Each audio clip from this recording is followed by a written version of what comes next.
Welcome to the Thursday, April 11th, 2019 edition of the Clemson Dubcast. Hope everybody's had a great week. Busy week at TigerIllustrated.com for Paul Strelo, of course, all the great recruiting coverage and info he provides. For me, boy, one of the most powerful stories I've ever been privileged to tell. The story of Brent Venables told in his own words.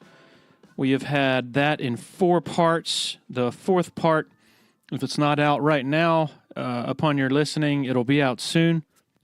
And then on Friday, just to wrap up the series, to have kind of a nice little bow on top, we've got another cool angle from the Brent Venables story and some really colorful insight into what led him to finally share his story. Not to us. He actually shared it a couple of years ago to a group in the upstate.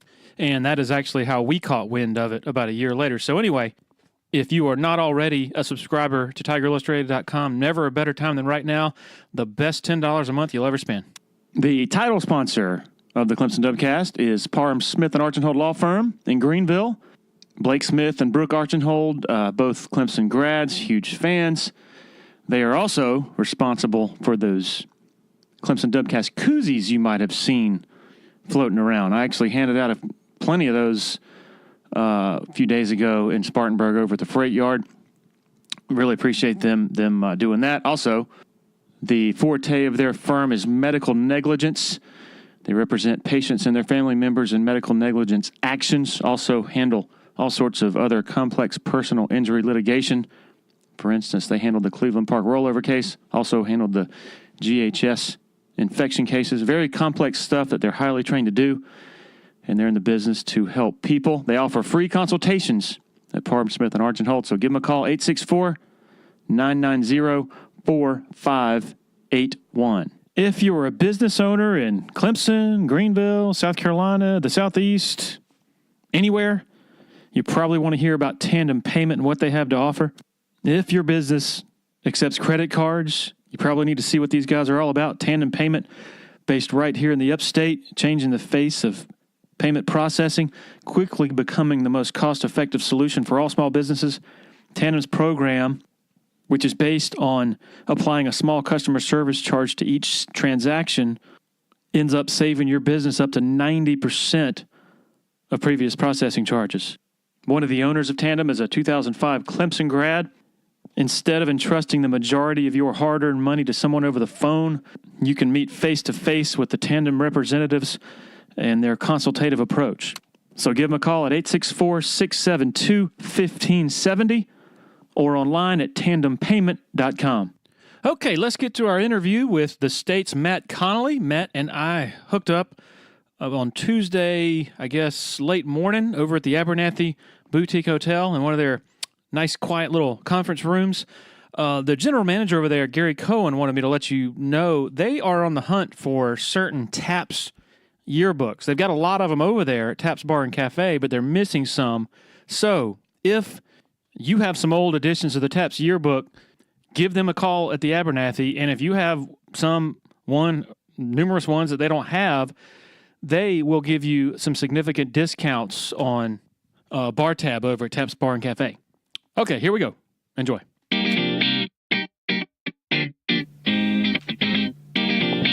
Okay, here with Matt Connolly of the state newspaper. Matt, I feel bad because we're sitting here at the Abernathy Hotel, and normally I have a beer sitting in front of me and my guest, but it's before noon on a Tuesday. I don't know if that would be a good look. Yeah, that's probably a little early. I'll have to come back and have one with you some other time. All right.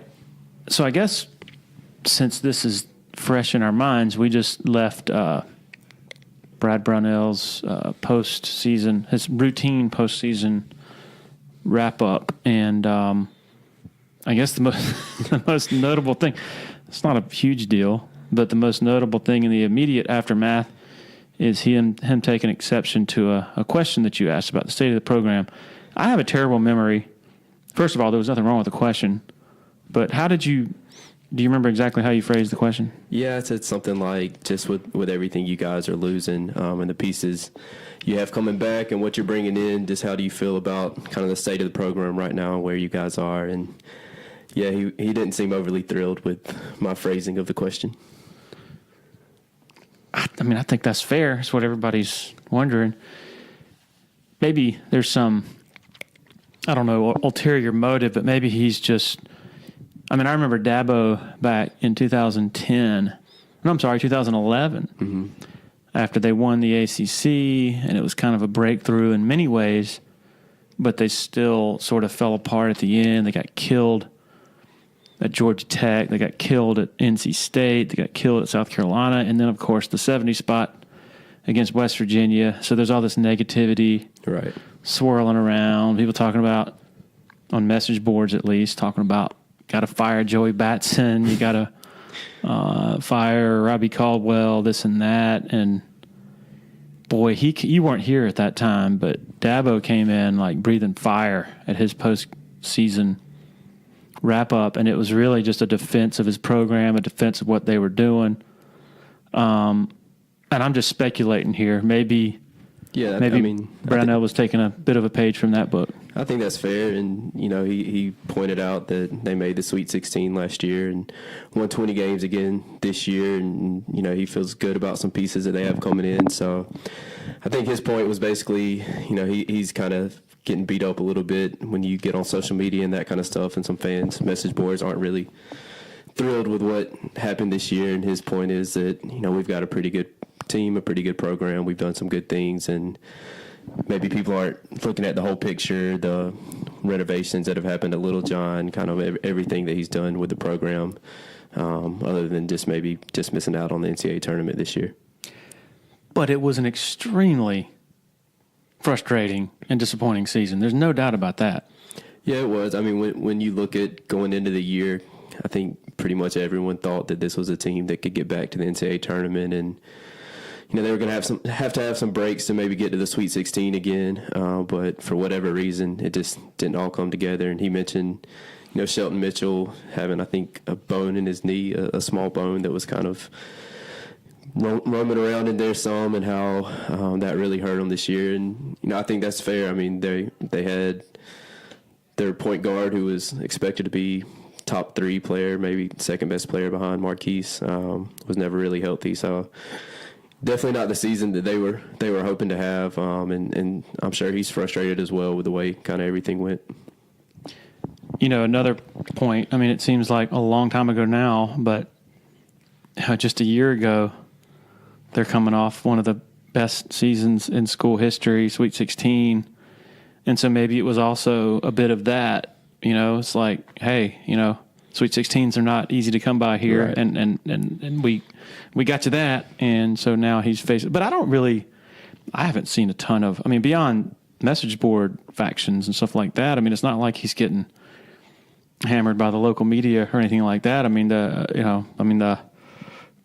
The football is on the brain of everybody right now with Swinney's program doing what it's doing. So in many ways, that's kind of been overshadowed by just the enormousness of what football's doing. Yeah, I've seen, I've gone on a couple of radio shows and have heard guys have tried to tell me, I think Brownell should be gone. What do you think? And that kind of stuff. So, I've seen it a little bit in the media, but as far as the people that are here every day that are kind of really covering the program, definitely no columns kind of saying it's time for him to go or anything like that that I've seen. And I really don't think that that's fair at this point. For the points that he made today, I really don't think it's time for a change right now. All right, big shifting gears. What's your story? You started covering Clemson in, I guess, around 15, right? I think that's when we first met at the Orange Bowl, maybe, Oklahoma. Yeah, I covered the first year they went to the playoff. Came in kind of halfway through that season. So, yeah, that would have been 2015. I got hired at the state newspaper in the start of that year, and they kind of switched me over from South Carolina coverage halfway through the year as Clemson kept getting better and better and moving up the rankings, and they kind of realized, holy cow, that team's got a chance to really do something special this year. And they had some freelancers up here working, but not a full-time staff person. And I was living in Spartanburg at the time and still lived there, kind of where I was born and raised and kind of been there my whole life. So it was kind of natural to send me up here, and it's been a lot of fun kind of following the program ever since. So you grew up in Spartanburg. You worked for the Spartanburg Herald-Journal at one point, didn't you? I did, yeah. So I started off freelance writing for the Herald-Journal in college. And I thought I wanted to be a teacher, and both of my parents were teachers, and they kind of told me how much it was changing, and they weren't sure it was the right profession to go into. And so I had grown up always following sports and kind of wanting to be a sports writer. Read Eric Boynton and Todd Shaughnessy and Jason Gilmer and some of those guys in the Herald-Journal coming up. And for whatever reason, I kind of gave up on that dream a little bit and decided I was going to try education, and then ended up switching to journalism. Just talked to Jason Gilmer and said, this is really my dream and my passion. He was a long-time high school writer there at the Herald-Journal, and so I got into freelance writing with them when I was in college some, and ended up getting a full-time job a couple years after college working with them. It's funny you say your parents were in education and they sort of tried to dissuade you from going that route. Had they been in newspapers, they probably would have dissuaded you from going that route and said, yeah, you need to go into teaching. Yeah, that's fair. But, they kind of always were, go wherever your heart is, go with whatever your dream is. And growing up, I just always loved sports. And, number one dream was to play professional sports. And I realized at about age 12 when I was doing okay on the All-Star Little League baseball team, but that was about it. And I wasn't really growing. I'm about 5'7" or so that probably wasn't going to get it done in the NBA. So I just, for whatever reason, felt like, I really love sports. I wanted to find something that I could do, being around it all the time. And so my parents, I know the newspaper business wasn't great or isn't great, and was kind of already starting on the downside then a little bit as far as stability and that kind of stuff. But, it was my passion, and my parents kind of said, go follow your dream, follow what you want to do, and go for it. So I wouldn't change anything with the way it's worked out. I love my job and consider myself blessed to do what I do. So USC Upstate, did they have any sort of communications or intro to journalism, anything like that? They did, yeah. We had journalism classes. It probably wasn't, what you would typically get at maybe a large school. We had some pretty tough classes, and we had some classes where we had to write stories, and my story could be, I wrote this freelance piece for the newspaper, and they would say, oh, well, God, you already write for the newspaper. That sounds like an A to me, and I could just, turn in a freelance article or something like that. So it was a different experience. I definitely, enjoyed my time at Upstate and learned a good bit, but I think more than anything I learned just being in college and going out and, getting into the field and doing freelance work, covering high school football, covering high school volleyball, high school soccer, that kind of stuff, really helped me a lot as far as learning how you have to go out and track the stats. And, you don't have an SID or a stat broadcast or anything like that to kind of keep you updated. You kind of have to do all of those roles. So kind of learning that way, I think, really helped me. That's the really fascinating thing about media, sports writing, whatever, is there's no boilerplate route to doing it. There's no standard. You have your great journalism schools like, North Carolina, South Carolina, Missouri, whatever, Northwestern. And there are some great, distinguished journalists that have come out of those schools and others. But you also have some great journalists who have not even come close to stepping foot in a journalism school. And they've just started working at papers, freelancing, and then you have some really bad ones who have come out of the best journalism schools that exist. Yeah, I think if you can write, and people are going to find you, or you're going to be able to send them clips, and they're going to appreciate kind of the work that you've done, whether you went to, like I did, USC Upstate, or you went to Northwestern or Syracuse or somewhere like that. I think it really just matters kind of what your skill is, what you're able to do, more so than maybe where you went to school and that kind of stuff. Okay, so at some point, you went from writing for the Spartanburg paper to doing that. Was it the Fox affiliate? Right. Yeah, I worked for Fox Carolina for a summer as a photographer, and so I was at the Herald Journal for a couple years, and a new company came in, Gatehouse came in and bought the Herald Journal, and one of the first things they did was lay off a few of the new hire employees, and they kind of created a position for me at the time to cover South Carolina, and there weren't a whole lot of positions being created in newspapers at that time, and so I got cut, and I had interviewed with Fox Carolina for actually a web producer job. And before that, because it would have been a nice pay raise, and I could kind of feel things maybe not going great at the Herald Journal, and there were some rumblings that there could be layoffs. And they called me back and said, well, we don't have a web producer job, but we have a job as a photographer. And I said, well, I've never picked up a camera before in my life, other than if you count the cell phone. So they said, well, just think about it and let us know. And so I was like, yeah, I mean, it's a job, but I'd rather stay at the Herald Journal right now and take my chances. And I think the next day or a couple of days later, I got laid off. And so I called and said, actually, that job sounds perfect. That's just what I wanted to do. Let's do it. So I did that for 3 months or so, and it was different. It was good to kind of get that experience. It's different going from covering sports and doing that all the time to getting a phone call and there's a triple homicide in Greenville that you need to go and interview witnesses about, or a guy that burned in his car, and you're trying to interview his mom and talk to him after it. It's good to kind of get those experiences. It kind of made me appreciate more of what I had when I was at the Herald Journal, and kind of really why I got into the business. I just don't think it was something that I could do long term. I was working 60 hours a week and kind of doing some things that, covering some things that I wasn't really used to having to cover, as far as murders and shootings and that kind of stuff. And so, I think it was tough on me at times, for sure. I mean, my wife said that I became kind of negative, and she could tell it was kind of beating me up, and so it was maybe time to get out. And thankfully the state had an opening and ended up giving me a shot. So this was all straight news, no sports? Yeah, I did a little bit of sports. I covered Wofford in the NCAA tournament. They were actually in Jacksonville that year. I went down and did a few days down there with them. I covered South Carolina women in the Final Four.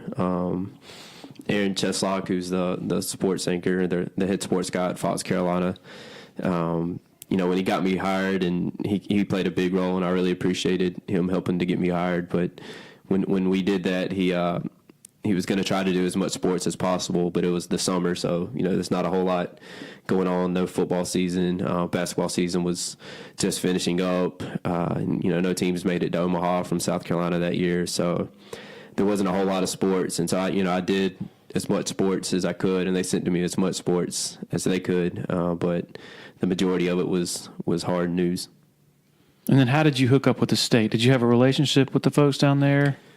Yeah, I mean, I knew some of those guys just from being at games. I covered South Carolina for the Herald Journal, so I had a bit of a relationship. And I applied for a job. They had a job covering South Carolina baseball and South Carolina football.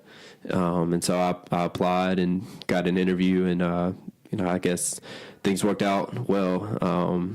It was funny, when I got hired, we had planned on moving to Columbia, my wife and I, and we were getting ready. We had actually already put our house on the market, and we're getting ready to move down.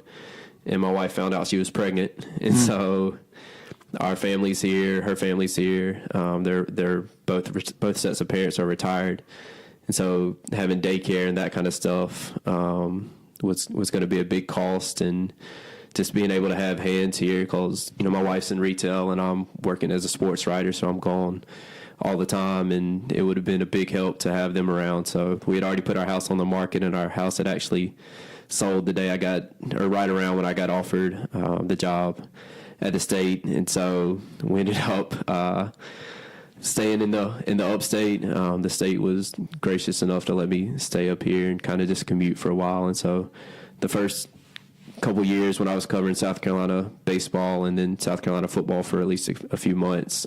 Did a lot of commuting. I think I could go down I-26 with my eyes closed, just going back and forth. How far is that? It's about an hour and a half from where I live in Spartanburg. So, Clemson's right around an hour, a little over an hour. But, that 30 minutes both ways really makes a big difference. And so you, with Spartanburg, what was the time frame that you covered South Carolina football? It was towards the end with Spurrier. I kind of had the good years with Spurrier there. It would have been 2000. I guess the first game I covered, because I remember it was Marcus Lattimore's, I think, second or third game. Maybe his third game. They were playing Furman, and it was kind of Marcus Lattimore was starting to introduce himself, and he was a Spartanburg guy, and so they said, well, why don't you go down there and write a story on Marcus? And that was when I was still freelancing. The guy, I think I covered every game after that through my time with the Herald Journal. So that would have been 2010, 2011, 2012, 2013, and maybe even 2014 as well.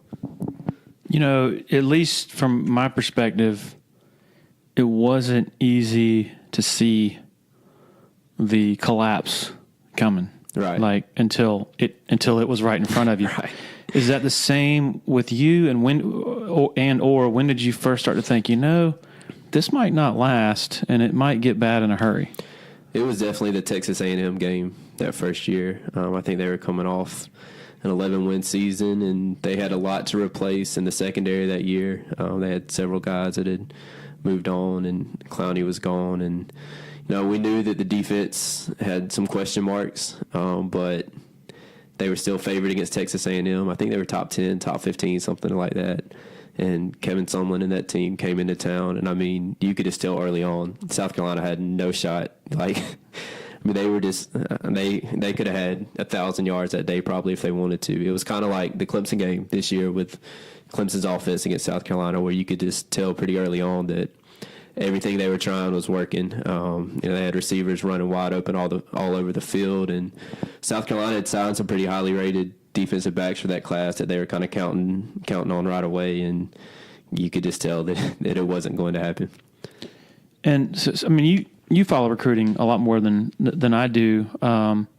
Was it just a case of, like you mentioned, that you had some highly rated defensive backs, and then you just assumed that, well, they've been recruiting well this whole time, and so it's going to continue just because they're on this sort of cruise control, I guess.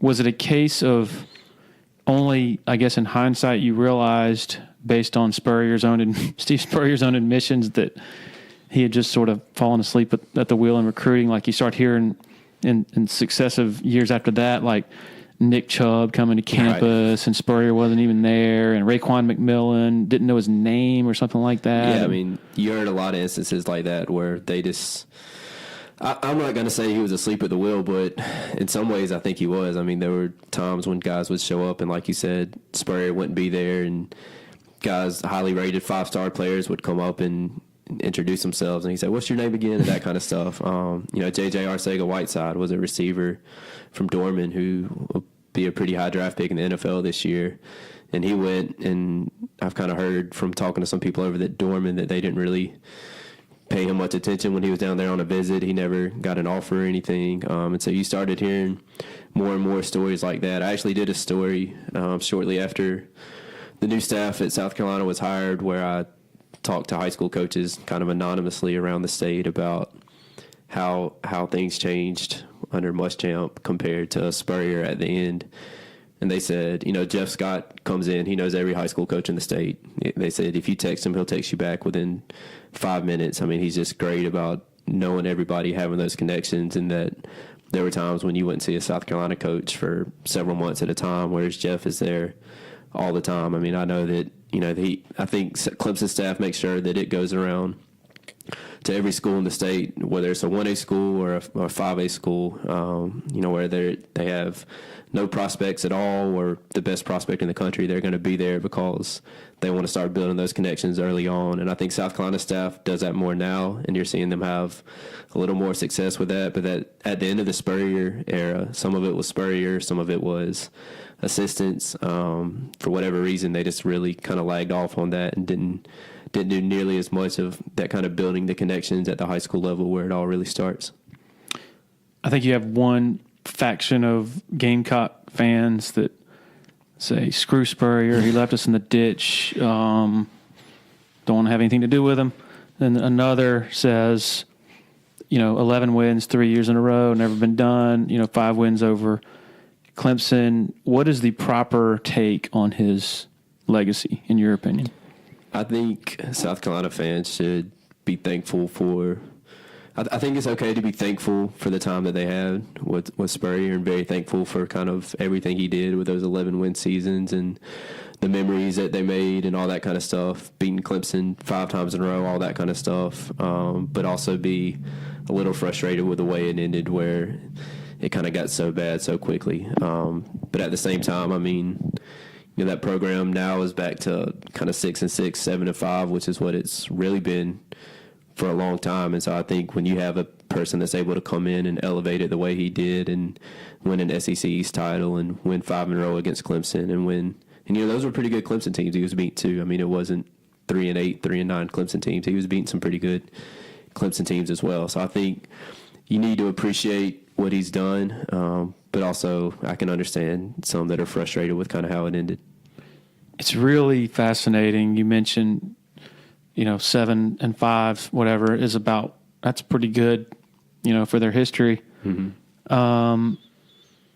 But historically, they haven't had to confront this monster that exists right now in the upstate, in their state, and then the monster that exists in their division, Georgia, over in Athens. Right.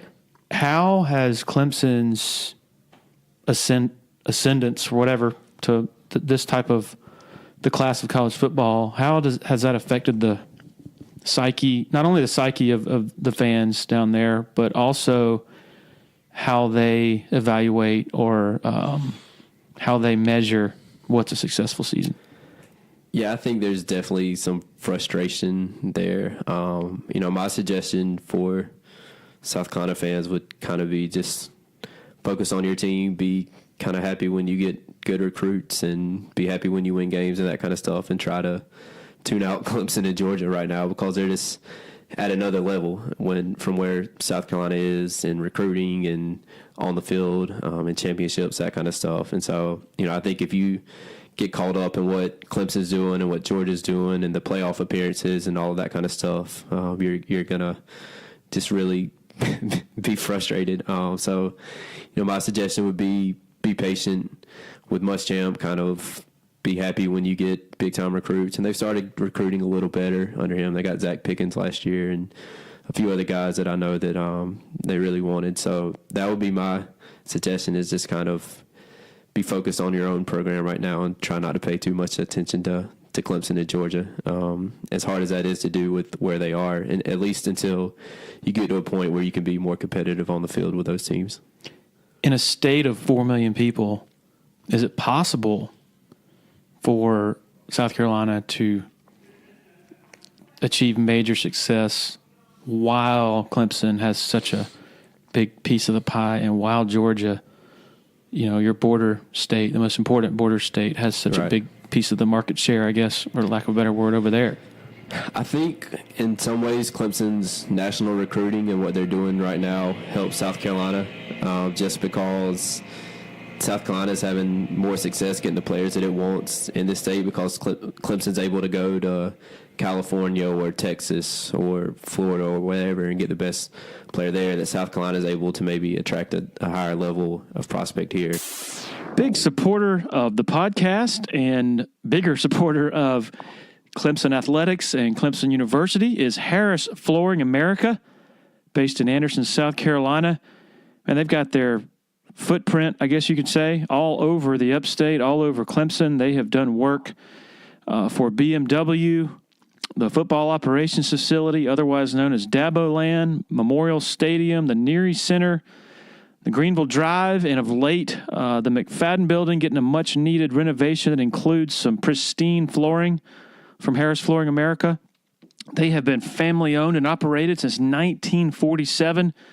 The owner, Scott Junkins, is a big Clemson guy. He employs Clemson folks. They offer a unique shopping experience through value in their services, developing the right product solutions for your home or business, and delivering on their promises. And can't emphasize that enough, even though they named a lot of businesses. They also serve the residential segments. For homeowners, Harris offers floor-to-ceiling design capabilities as well. So give them a call, 864-642-6183, or online at flooringamerica-anderson.com. All right, so in 2015, when you started covering Clemson, you didn't transition exclusively to Clemson. You were still covering South Carolina baseball. Is that correct?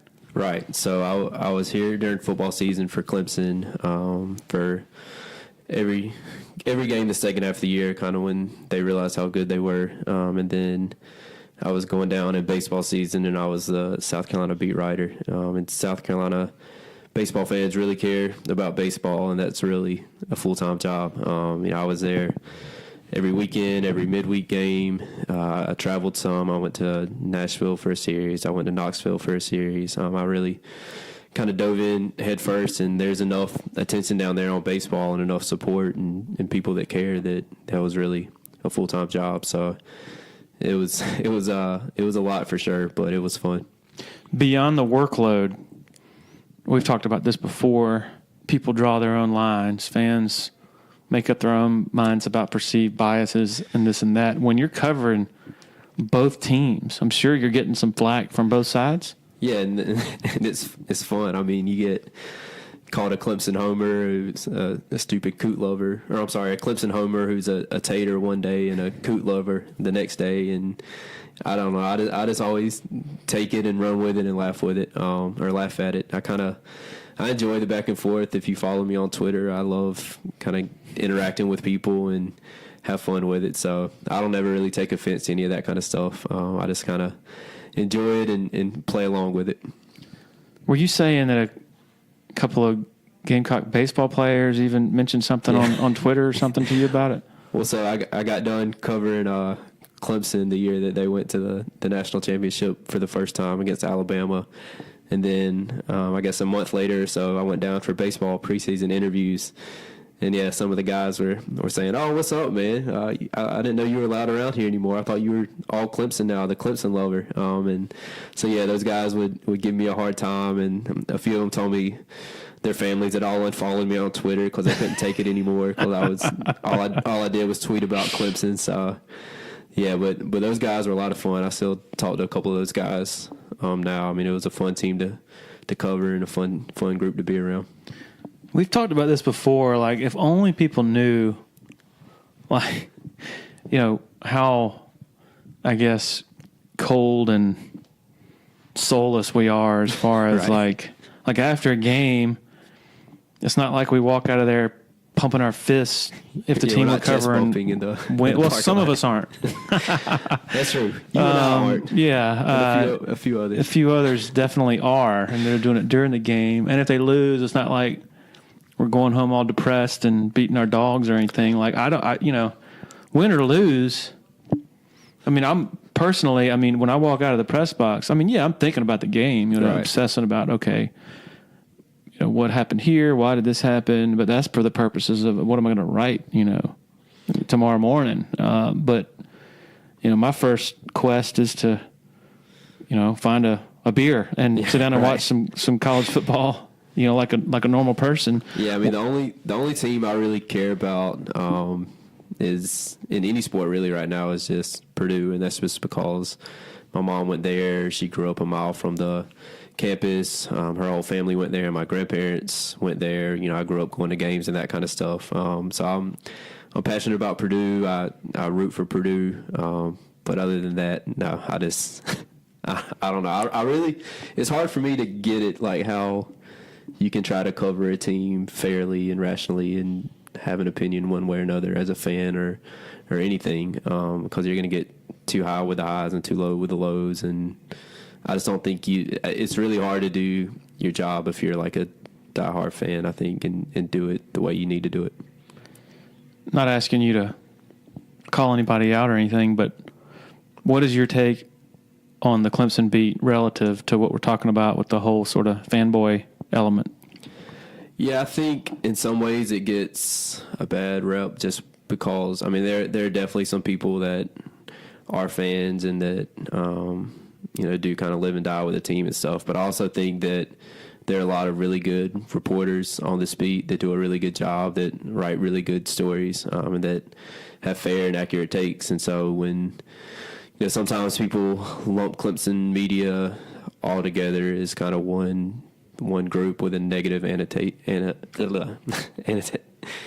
annotation. I don't really think that that's fair to kind of group everyone together. I think that there's a lot of really good work that gets done on this beat, and a lot of really good people, and a lot of people I consider friends. So I don't know. I think judging everybody as kind of one group, it can be unfair. Is there a similar dynamic like on the South Carolina beat of kind of sunshine guys or rah-rah fan types? I don't think it's as bad there, or maybe as many people, but there are definitely, just like here and just like a lot of places, there are definitely people that cover the team that also kind of root for them very hard, and maybe not to the extent I don't think that it is here, not maybe as many people, but there are some, there as well. When you have that type of presence among the credentialed media, in what way does that sort of keep you from doing your job or like affect how you do your job?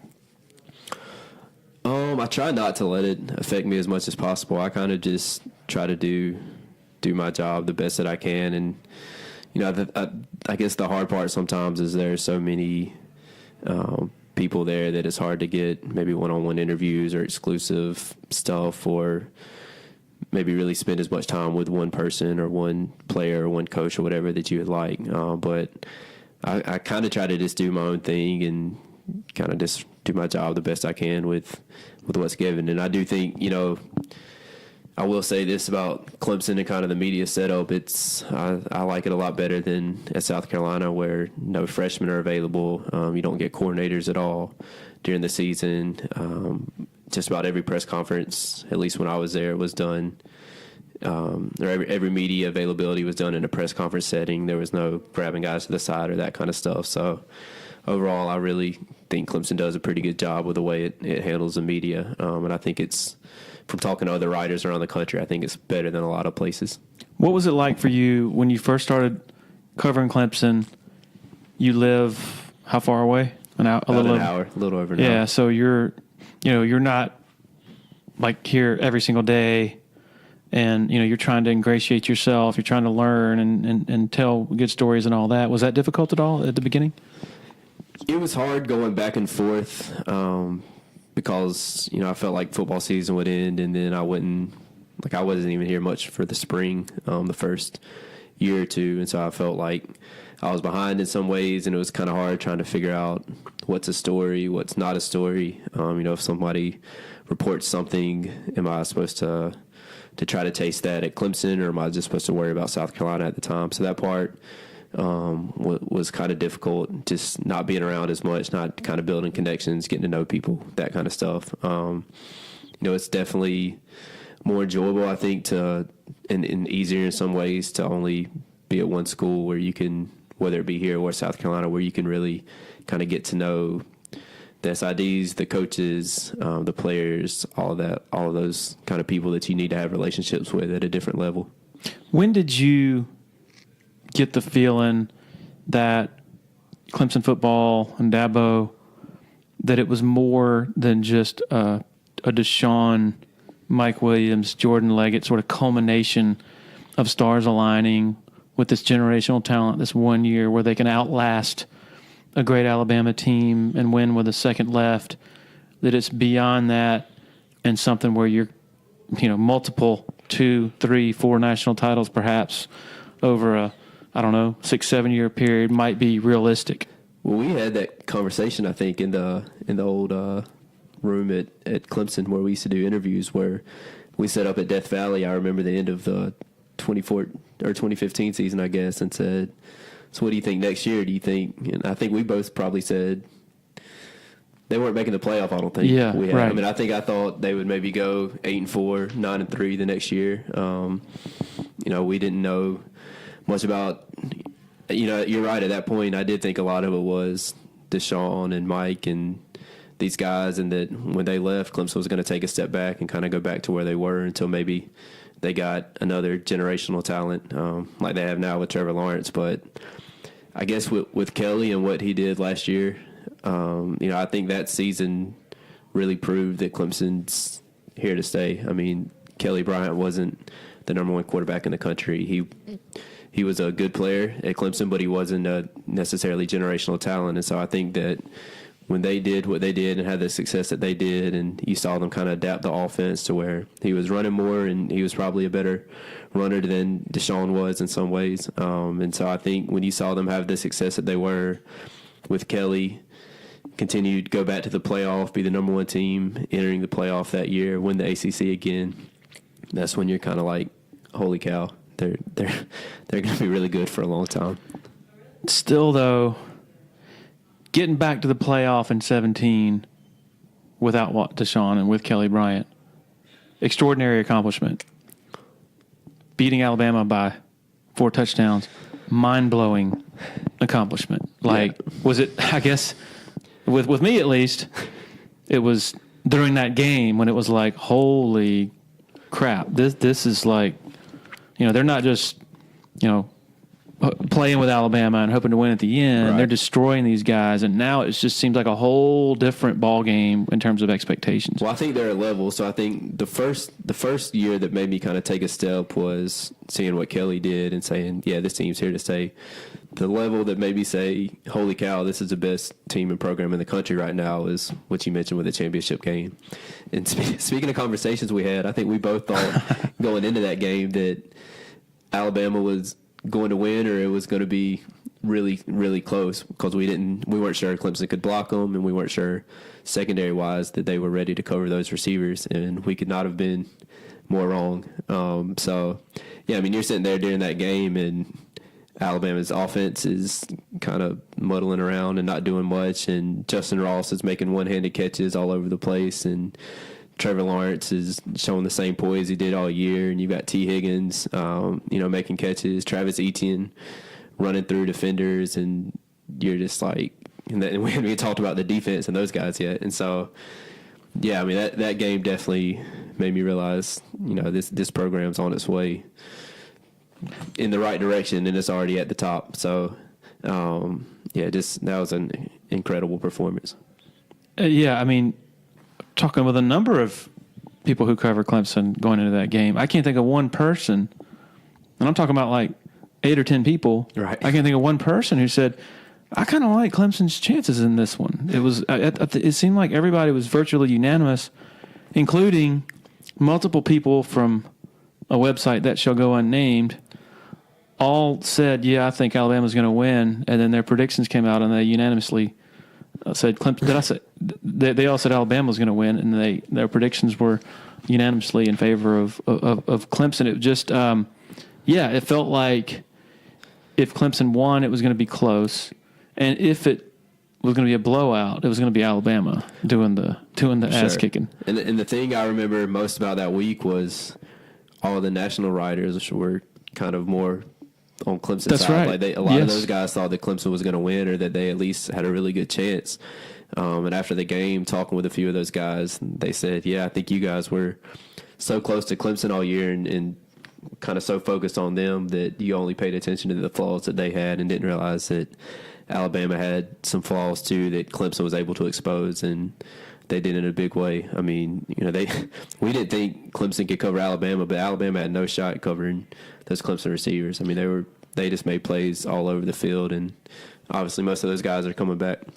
Yeah, I mean, like with the offensive line blocking Alabama's defensive line, I'm not really kicking myself over not envisioning that because, like, who would have envisioned that? Because that same Alabama defensive line, you know, without Quentin Williams, abused Clemson's offensive line the year before in New Orleans. What I do kick myself over is not making enough of Christian Wilkins, Cleveland Farrell, and Austin Bryant coming back. Yeah. And the reason they came back and the all-consuming drive and determination they had to close the deal. And as Cleveland says, to finish the job, it's like his immortal quote about it's like going number 2 and not wiping. You used to have a bad feeling. I'll never forget that one. But man, that's a huge. That wasn't the only difference, but that's a massive difference when you have that kind of determination. It's similar with Deshaun Watson and Mike Williams. They were going through it their last times. Wayne Gallman, Jordan Leggett, like that's enough to push you through. And going into the year, you know, talking, and we go over to Dabo's house and have dinner with him, and he was pretty open, like, this team's going to be really freaking good. I don't think any of us knew how good they were going to be, but he was pretty open about at the time that, yeah, this is the most depth that we've ever had. This is the best team that we've had. Now, they've got to go out and do it, but talent-wise, this is the best one that we've had. And they had the leadership. They had everything to go with it, with Christian, with Cleveland, with Austin, with Kendall Joseph, all those guys. Just talking about – so I have my favorite show is watching SVP Sports Center. So I was watching, I'm like 40 episodes behind. Still watching, but I watch them on DVR. Really? You watch Sports Center? You just the SVP. I love the Bad Beat segment. Cracks me up and that kind of stuff. And so anyway, the one with Clemson winning the title was on the other day, and it was funny going back and watching those guys do the wet willy after. And, but one thing, Cleveland, you can see them on the stand after the game. Goes, you know, they were supposed to be the best ever, and we beat the bleep out of them. And you know, you could just see that those guys. Maybe we all didn't see it. We all kind of thought Alabama was going to win, but those guys were super confident going into the game and really wanted to make a statement that they were the best team ever and that they were tired of the hype and all the talk about Alabama. And I think Dabo's the master at kind of doing that kind of stuff as far as getting the team focused and motivated and you know, this is the narrative. Let's go prove them wrong. And I'm interested to see how he's going to do that this year with a team that's going to probably be number 1 by a lot of people, but he'll find a way, I'm sure. Hey, and there are people out there who are giving him ways to do it, and he has to love it because assorted people out there, you know, Alabama was fatigued through that brutal SEC schedule and I mean, if the game's played maybe the week after the SEC championship and they've played like 8 games in a row or something, you know, you can maybe go with that when you have a month off and give me a break. You know, clickbait headlines of Clemson is throwing shade on Alabama by having best ever on the championship rings. It's like, wait a minute. So if the roles would have been reversed and Alabama won that game by 4 touchdowns and had best ever on its championship rings, how many people out there would be saying they're throwing shade on Clemson? And really, and furthermore, I guess more for the purposes of this particular topic, like you're seeing people still picking Alabama number 1 going into the year. It's not overwhelming, but there are still people doing it. And again, had the roles been reversed and Alabama, if they were coming off a 4-touchdown national championship win, how many people would be? It'd be universally Alabama. And so I think Dabo still has plenty of fodder. And actually, on that Van Pelt show, what the part that stands out to me is, I mean, Dabo was salty after that game. He was. And he was salty even in his press conference here. Everybody's talking about Alabama. What happened to Alabama? I'll tell you what happened. We beat the crap out of them. That's basically what he said. And he's like, Dabo says, y'all media, you know, everybody's talking about this and that. And Van Pelt says, well, that wasn't me. And Dabo says, oh, no, all of y'all were saying it. And so you just got a sense of, you know, in 2016 when they won it, it was like a magical, like, answered prayer. It's the first time, and they're emotional. Whereas this time, man, there's this defiant sort of I think they have some swagger now because they know how good they have been, they know how good they are, and they know how good they're going to continue to be.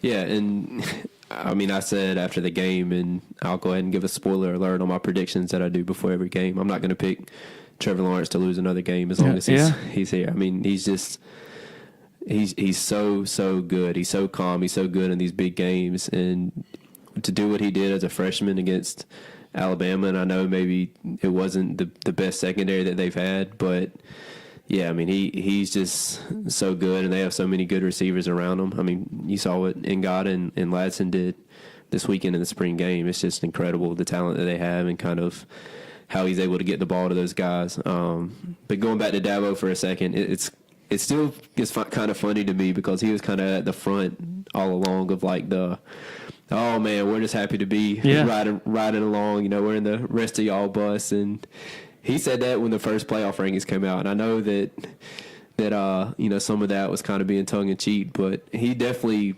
said he thought Alabama. He would say publicly at the time, and I'm sure he wasn't telling his team that, but he would go on TV and kind of help build the narrative as well. That Alabama, they're a whole nother league from us. You know, we don't belong in that conversation. So I don't know. He's a master at doing that kind of stuff. He knows exactly what he's doing, right? And yeah, you know, this program, you know, always rails against disrespect. But then on the other hand, on people not, you know, giving them their proper due. Right. But then on the other hand, you hear Dabo talk about last summer when he had a preview, you know, the latest in a long line of preview magazines that wanted to put those defensive linemen on the cover. They wanted to do a photo shoot. Right. He was angry. No more cover shoots. No more of this. Too much of a distraction. Right. Yeah. I mean, like I said, he's just the master at kind of motivating and what you mentioned, knowing exactly what to say to kind of get his team ready. And so, you know, I'm sure it'd be fascinating to kind of sit and be in the pregame speech and that kind of stuff and hear what he's telling his team, as opposed to kind of what he's telling us about how we're just kind of happy to be included in the conversation.